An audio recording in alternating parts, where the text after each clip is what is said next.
but you need to know, why does this thing need to change in your life in order for you to feel better?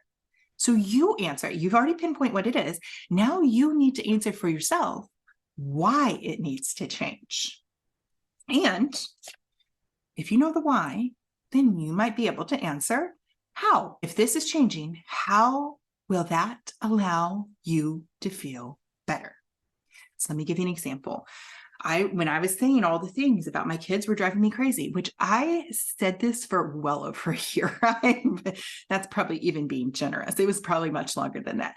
And I was saying it. So for me, I would say my kids need to stop screaming at each other. Then I will feel better. My kids need to stop. And for me, their morning routine was a nightmare. And I was like, they are ruining my whole day because of this morning routine. And if the morning routine would just change, if their behaviors to the morning would just change, I would feel better. That was one of the things that I said. And I was very clear about it. I was like, they're causing so much chaos that it's impacting how I feel, that when I wake up, I'm immediately in a mood. I had all the right. There's my why. And I was like, so if all this would go away, here's how I would feel better. It was so abundantly clear to me. Do you see that as an example? Let me grab a drink here. And then it wasn't until I actually started to learn some of these principles, learning how to break this down, that in that curiosity, in me breaking it down that way, that was putting all the power in whose court, mine or theirs. So this is something you can drop in the chat. And this is something that you got to think about for yourself. Is the power in your hands, because this is your life, or is the power in the hands of your children? And have you given power to your children to control how you're feeling? This is one of the things that you need to start to take a look at.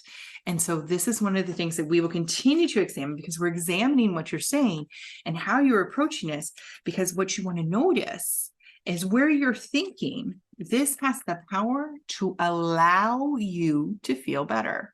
Ooh, who's allowing you to feel better? Somebody else? If they change, that's allowing you to feel better. If they do that, that's allowing you to feel better. You've given all the power over to them.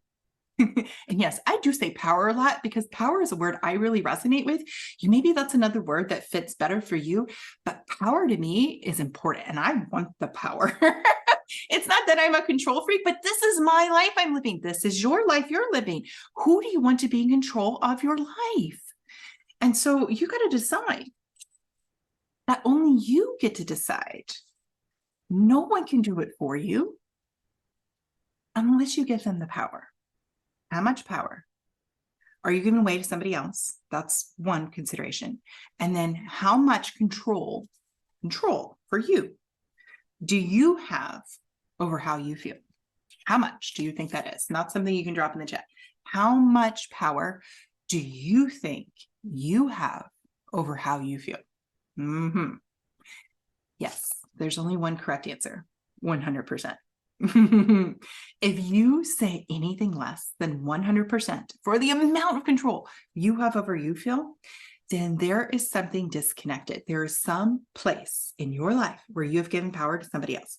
You get to improve how you feel as a mama. That's within your power. Thank you so much today for letting me encourage you, letting me pass this on to you.